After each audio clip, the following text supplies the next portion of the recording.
Assalamualaikum warahmatullahi wabarakatuh. Waalaikumsalam warahmatullahi wabarakatuh. Pagi hari ini, tepatnya hari Selasa tanggal 21 November 2023, saya berada di Desa Sidoarjo. Dan sengaja saya datang di sini, di samping saya diundang oleh Pak Kades untuk menyerahkan bantuan langsung tunai. Saya juga ingin ngobrol-ngobrol dengan Bapak Kepala Desa Sidoarjo beserta perangkatnya, dan di sini juga Bapak Babinsa ada Bapak Pendamping Desa, ada Pak BPD. Bapak BPD. Siapa namanya Pak? Sukamto. Pak Pendamping siapa namanya?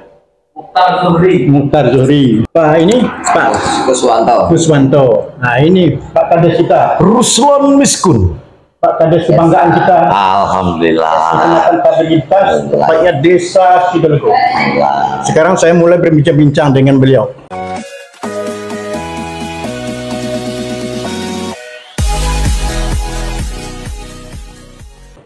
Silakan Pak, terkait dengan Desa Sidoarjo, baik yang telah Bapak kerjakan ataupun nanti kedepannya apa kira-kira program yang akan Bapak laksanakan. Silakan Pak. Baik, makasih Pak Nyaman.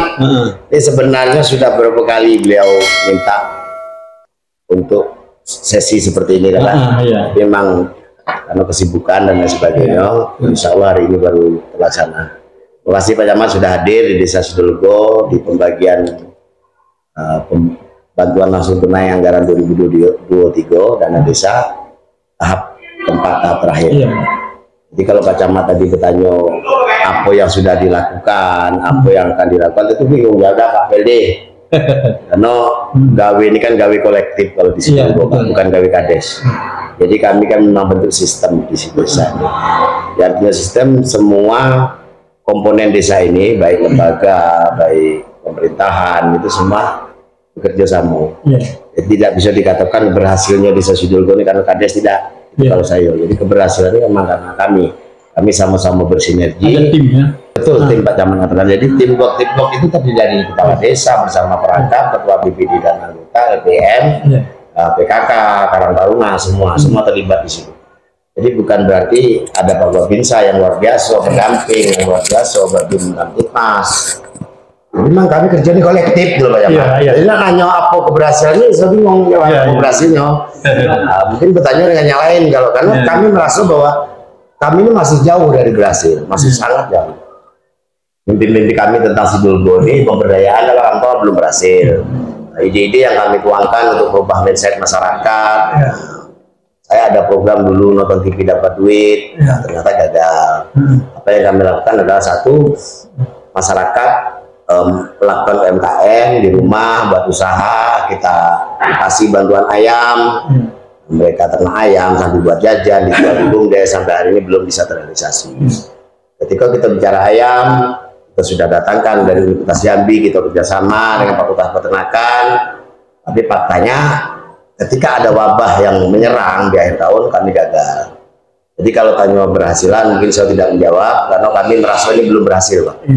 Tapi kalau Bapak bicara mimpi ke depan seperti apa, yang jelas Sidoarjo kan sudah jadi desa percontohan anti korupsi Pak. Dan itu dibuktikan dengan kehadiran KPK di desa kita, dan di Provinsi Jambi hanya 3 desa Pak. Sidoarjo, Nanti Baru, Muara Jambi, dan Mekarsari. Dan kebetulan yang terpilih untuk mewakili ke nasional kan Mekarsari Pak. Nah, di bulan Desember insya Allah acara anti korupsi itu diundang untuk kepala desa ini. Kenapa kami gagal? Karena memang kami ini sebenarnya baru Pak Camat. Memang desa lama, tapi saya jadi kepala desa kan baru Pak ya. Tentu masih banyak dari kekurangan. Cuman kami sepakat di desa ini bahwa kami transparan Pak, kami terbuka. Semua pelayanan publik di sini gratis Pak. Tidak ada yang bayar serupiah. Baik itu jual beli, yang kata orang jual beli itu ada persentase, jangan persentase itu seniornya kami tidak ada, itu Pak Juri. Semua gratis. Kemudian sistem pengerjaan kegiatan-kegiatan fisik juga kami jelas Pak.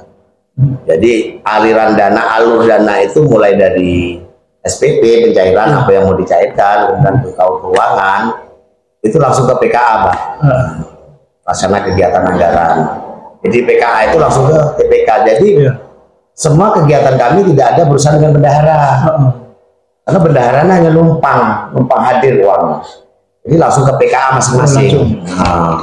Sehingga kalau ada korupsi kami tahu. Iya. Kemudian yang kedua, untuk pekerjaan fisik sekarang lagi ada, silakan nanti ke camat Cap.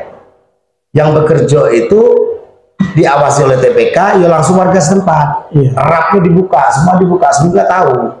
Kalau ada media datang, nanyakan, tidak perlu nemui Kades, Pak, tidak perlu nemui TPK, karena yang kerja dewe lah bisa jelaskan.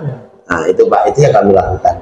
Dan kami pastikan yang kerja itu warga setempat Pak, yang sedang dibangun itu. Aduh, kalau mimpi Pak Keto tadi itu, katanya mimpi lah, depan gimana? Ya tentu kita punya program. Kalau saya jujur untuk Sidoarjo ini, karena memang SDA-nya tidak memungkinkan untuk dibangun sumber daya alamnya. Mungkin SDM yang kemana di akhir jabatan saya 2028 itu saya bisa merubah pola pikir masyarakat, minimal mereka produktif di rumah. Oh ya Pak, tadi saya lupa tadi memperkenalkan Bapak Kades ini, bukan profesinya bukan hanya Kades saja, beliau juga orang seni yang pertama, yang kedua adalah konten kreator. Bapak-bapak, ibu-ibu yang nonton video saya ini boleh dicek TikTok beliau, apa nama TikTok Pak? Datuk Gaul. Datuk Gaul. Yang pertama, yang kedua juga ada konten YouTube karena nama itunya vlog pengamen tua. Anda boleh buka YouTube beliau juga.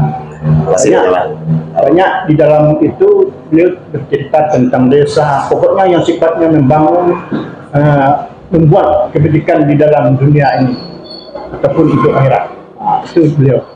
Nah, sekarang saya mau tanya lagi Pak, terkait dengan desa mandiri Pak. Nah, itu coba ceritakan Pak.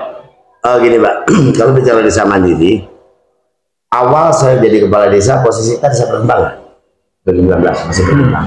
Saya punya target minimal di 2022 sebelum saya berakhir jabatan penggantian waktu Sidoarjo mandiri. Nah, tapi alhamdulillah karena kerjasama bagus pemerintah desa dengan pendamping, dengan semua stakeholder, 14 bulan Pak Yuri ya, setahun 2 bulan itu langsung naik 2 level dari berkembang maju ke mandiri. Jadi kami di stabilitas ini desa pertama yang mandiri. Nah banyak yang bertanya, mau apa untungnya jadi desa mandiri? Kalau bagi saya sangat banyak untungnya, karena desa IDM, indeks desa membangun itu bukti bahwa dana desa itu betul-betul ada progres. Ya kalau terakhir ketika KPK datang Pak, disampaikan tahun 2022 dia datang, itu 400 triliun dana desa itu dikucurkan oleh kementerian untuk desa-desa. Tentu pemerintah kan dituntut juga gitu ya, output dari dana desa itu. Nah, outputnya adalah progres pembangunan yang dibuktikan dengan indeks desa membangun IDM. Nah, sekarang ini jadi pertanyaan Pak, dana desa mulai 2016 ya. Nah, sementara IDM-nya masih tertinggal tiap tahun. Sangat tertinggal, berkembang. Nah, tentu kan jadi pertanyaan di sini. Nah, untuk mencapai desa mandiri, ini bukti pembuktian kami desa Sidoarjo bahwa kami mengemban amanah dana desa itu dengan serius, Pak. Kami ingin buktikan kepada pemerintah bahwa dana desa itu apabila kita kerjakan dengan baik, kita laksanakan sesuai dengan peraturan perundang-undangan, IDM itu bisa bukti bahwa dana desa itu terserap dengan baik. Lewat IDM ya, Pak. Pak Julian. Lewat IDM kan, desa membangun. Ya itu Pak. Jadi bukan kami cari nanti akan dapat bantuan, tidak, bukan ke situ. Tapi hanya ingin membuktikan bahwa kami bisa menggunakan dana desa itu sebaik-baiknya, sehingga dibuktikanlah dengan IDM kami meningkat. Nah itu Pak. Sekarang tuh ada lagi yang ini Pak, yang beranggapan kalau dia jadi desa mandiri, dia merasa ada dana-dana mereka yang dikurangi. Katanya ada begitu. Bahkan ada yang mengatakan lebih baik tidak usah jadi desa mandiri lah gitu, karena ada dana kita yang dikurangi. Gimana tanggapan Pak? Pendamping desa bisa menanggapi? Ada desa yang kayak gitu? Saya pas rapat kemarin Pak di Bangko dengan Pak PMD kan ada yang mengajukan pertanyaan seperti itu Pak. Yang nggak pengen menyampaikan terkait dengan hal itu kan, ya saya sendiri pun sempat agak sedikit kaget lah kan. Dengan desanya seperti ini, administrasinya bagus. Saya selaku pendamping administrasinya bagus, dari segi pembangunannya juga. Tapi saya yakin dan percaya, saya berani dipertanggungjawabkan. Kalau ada yang komplain dengan saya, komplain. Orang Jakarta itu dari kementerian tidak serta merta dia tahu kondisi desa ini kalau tidak ada laporan itu. Nah, tentu yang paham merangin ini ya merangin. Iya. Enggak.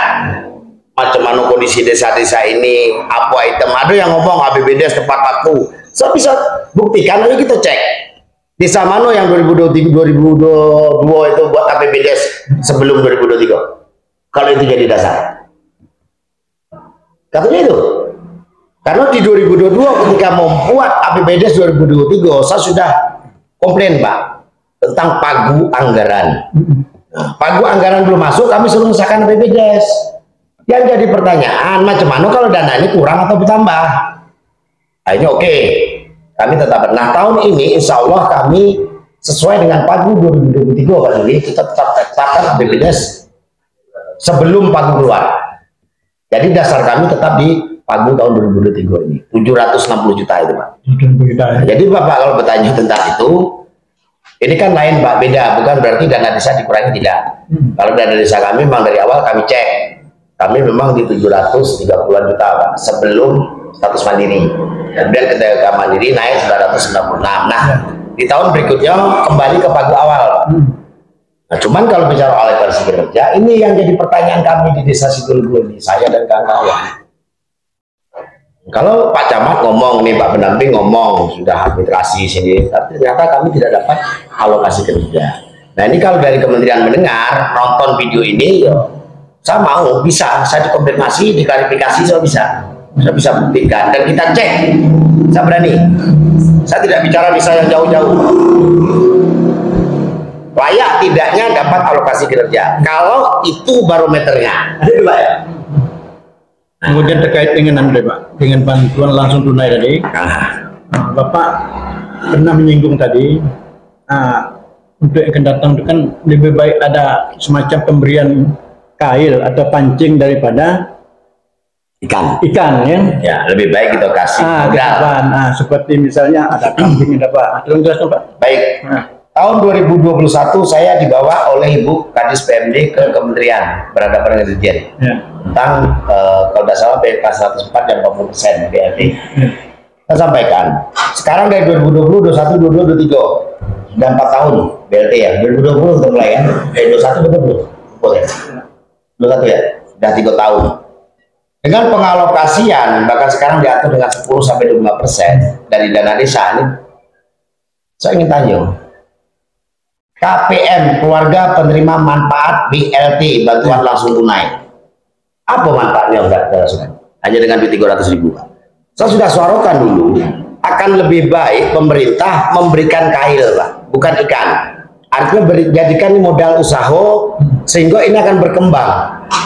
Saya pernah mau istilahnya bukan merekayasa, tapi mau menjadikan BLT ini penerima tetap, saya pastikan tidak ada permainan dan tidak ada maaf. Saya pernah sampaikan itu, per bulan dia tanda tangan terima, tapi dia tidak terima. Dalam 1 tahun kita belikan kambing, Pak. Ya. Ini yang kita berikan kepada para penerima. Kalau itu dulu diperbolehkan, saya pastikan Sidulgo ini sudah ratusan kambing yang beda. Jadi kambing sistemnya begini Pak? Bukan begini Pak, mereka kan hak mereka nih. Oh gitu. BLT ini. Per bulan 300 kali 12 kali sudah 600. Iya. Nah, tentu akan lebih efektif, duit ini akan lebih bermanfaat. Gitu. Atau mereka yang menabung, nah, kita buatkan rekening, tabunglah di rekening. Tapi duitnya tidak digunakan untuk yang lain. Nah, kalau digunakan, mohon maaf Pak, saya kan Bapak dengar saya sampaikan ke para penerima yang udah tua-tua tadi. Ya, mbah dapat duit, nenek dapat duit, ada cucu minta, masa nggak dikasih? Ya kan? Ya namanya mbah dengan cucu. Padahal harapan kita uang itu kan langsung ke penerima Pak.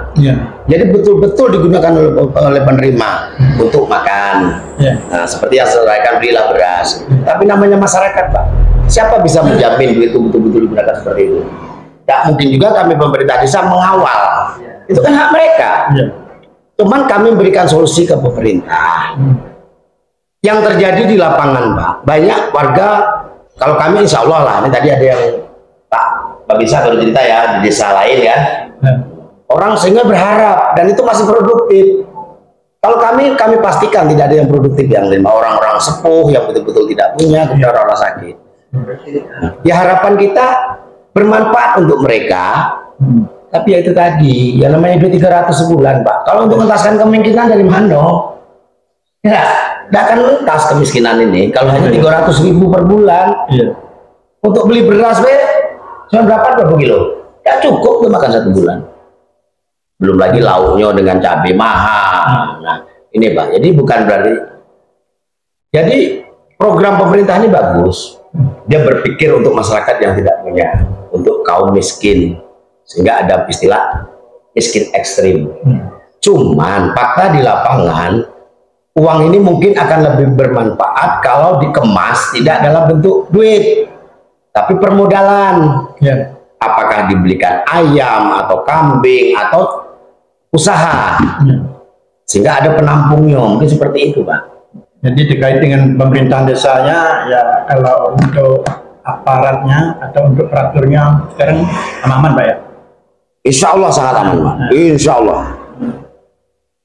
Ya, aman ya.